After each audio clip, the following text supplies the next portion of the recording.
Hello YouTube, welcome to the Crafty Crow Show.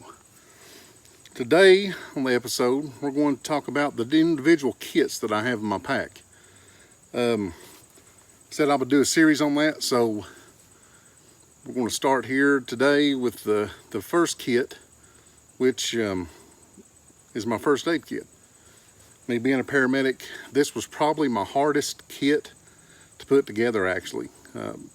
We're so used to having, a truck full of supplies that it's hard to condense everything down to a backpack size. And going with my normal state of mind, I want to have enough to treat multiple people and things, and you just can't have that in your pack. I mean, it's too much weight and it would take up the whole pack.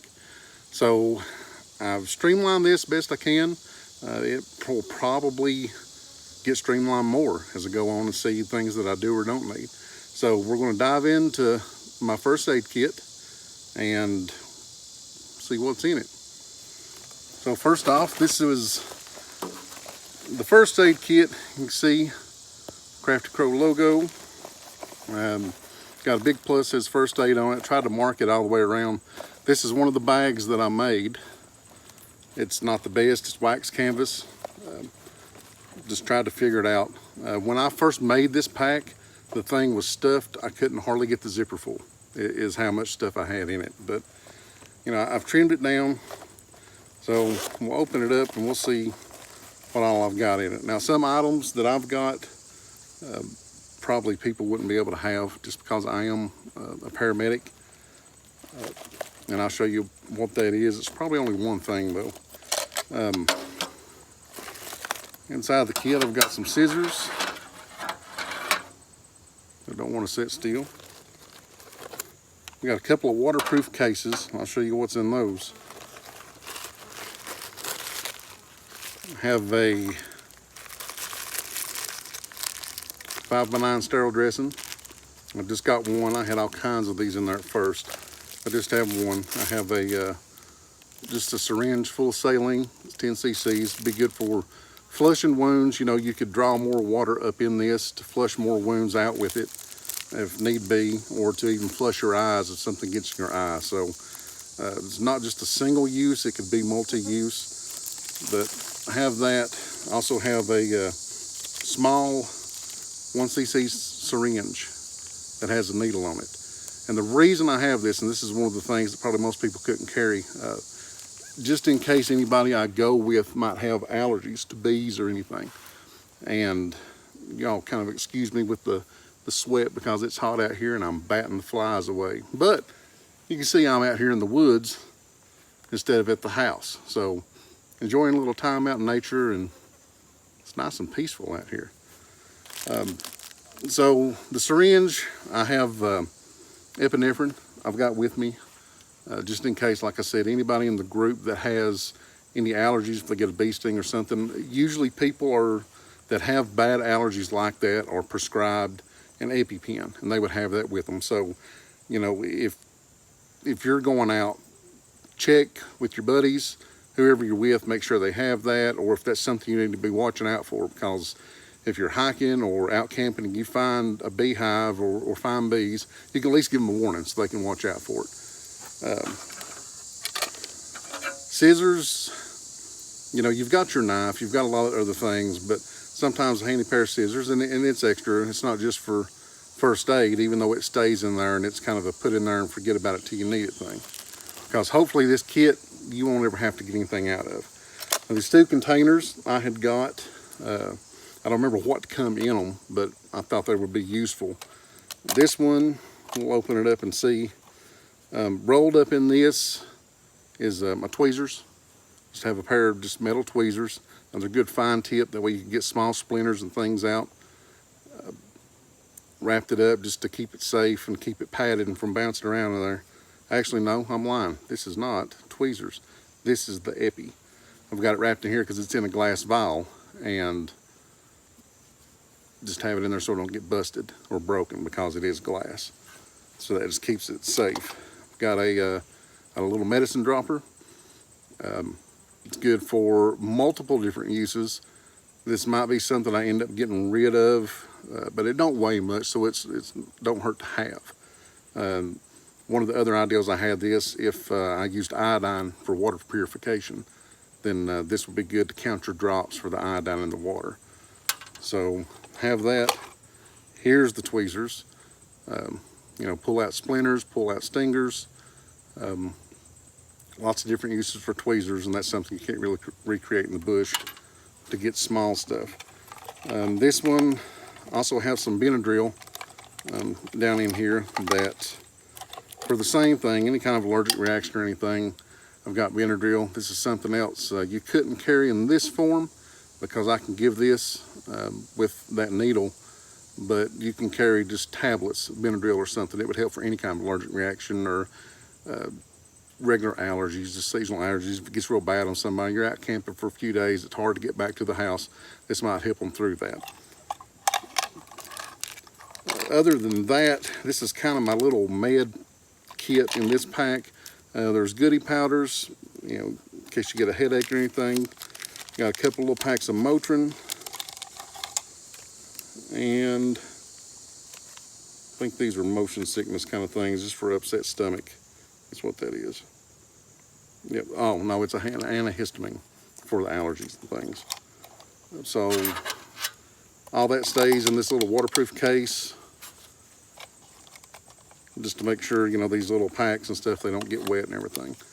And it keeps it all handy. All kind of the medications are in this little one. The other one is more, we got tons of Band-Aids. I have a Tegaderm, what's called Tegaderm. It's like a big, it's transparent. You can see about how big it is. It'd be good to, if you've got a wound, need it sealed up, you could put that over that and it cover it good to keep from anything getting on it. It sets good on your skin. It kind of moves with your skin. It's like a really thin tape, and it's clear so you can see into it. Thought that might be a good idea. This is another one. If it's not, then you know, it don't weigh much, so it don't really make that much difference. Plenty of alcohol preps. You know, those are good to disinfect or clean, or if you get a splinter or something, you can wipe it off that alcohol prep. And it's just nice, simple. You don't have to carry a big bottle. It's just a prep. There's also iodine swabs in there. They're kind of like the alcohol preps, but they're just infused with iodine.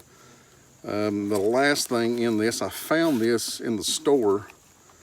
Actually, it was on clearance because they said it was expired and it was good for another 2 years, but this is called Wound Seal.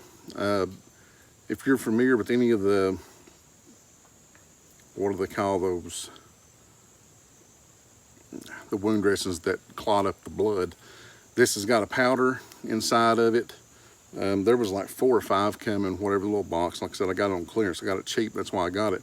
If you get a larger cut or something that you can't get stop bleeding with just direct pressure, sprinkle that on there. It will help the blood clot and really help you stop bleeding. And it's not for huge wounds, you know, it's not going to work. We might could try all 3. It's not good to have all that powder in those wounds because it's hard to clean out later on down the road. But for some kind of a good knife cut or something like that, I think it'd be really good just to get bleeding stopped and give it time so it can clot up and then start healing up. You can get it bandaged. So that's the just in case stuff. Now, I also have a tourniquet that doesn't stay in the bag. 1, because it was too big, and 2, if you need a tourniquet, you don't need to be fiddling with getting the bag open or anything. It needed to be separate. It sits, like you've seen on the backpack video, it sits in that very back pouch. And as soon as you open it up, that tourniquet is bright orange. You can see it first, so if anybody has to grab it, not just me, but anybody, you don't have to go search through here and dig through. Just grab it, put it on. You know, those things are good to have. I don't know how feasible it would be for you to buy, because you can do like a bandana or something. You know, you can make makeshift tourniquets. Your belt is another very good option for a tourniquet. A special made tourniquet is going to be the best, but you know, you don't have to have that. But it's a handy thing to have. Hopefully you'll never have to use that, because it's a pretty severe injury to have to put a tourniquet on it, but you never know what's going to happen. You know, you don't know somebody's going to let an axe slip and really sink into them, or a file with open fracture, just anything might need that.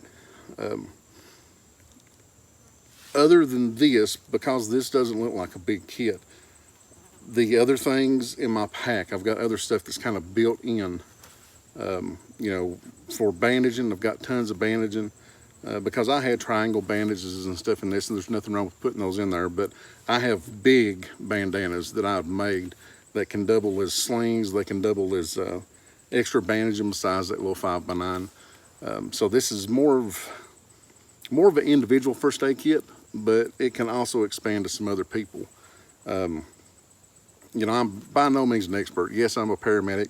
I'm not an expert in this outdoor first aid. You know, research a whole lot more when you're building your kit. This is just what I'm carrying right now. This will, you know, this will evolve. Just like any of my other kits, it constantly evolves on what I think I need, what I think I don't need. I have, you know, 21 years of experience also with first aid, with the job that I do, so I know kind of how everything works, and I can bring up stuff on the fly and be able to, you know, bandage wounds, splint, broken bones, things like that, with what I've learned at work, plus what I learned in Boy Scouts. But I'm by no means an expert, so don't take everything I say as gospel. But just wanted to show you my first aid kit. Like I said, this thing was huge. It's hard to put it down because I can even think right now, well, what if I need this or what if I need that? But you really got to think what you usually do, you know, tailor it to yourself. If you're just going hiking or something, you've got to think about, besides heat and staying hydrated and things, you've got to think about, you know, am I going to krill an ankle, break a leg, things like that. Tailor your kit to what you do, and that will help you keep it manageable, not be some gargantuan full pack of stuff because you think you might need something. Try to think of everything, and then try to think of things with multi-use. That's what I try to do. And like I said, there's a lot of redundancy in my pack to help with this first aid kit and to kind of supplement it. So that's all I've got on my first aid pack, guys. Glad you all joined in. If you like the content, please subscribe. I would also really like if you commented what you got in your kit. You know, other ideas that you might have to put in my kit, something that I might not have thought of. Interact with us. Let's have a discussion about it, and all of us learn together, because that's what it's about.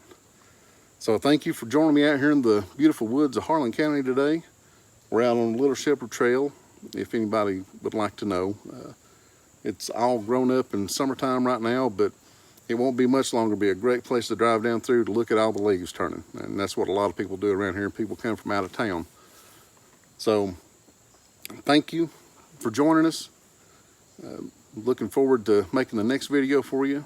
I'll probably do a few of them here because it's such a pretty spot. So stop on back by. Let's see what's in the next kit. Thank you all. Remember to love one another. We'll see you on the next video.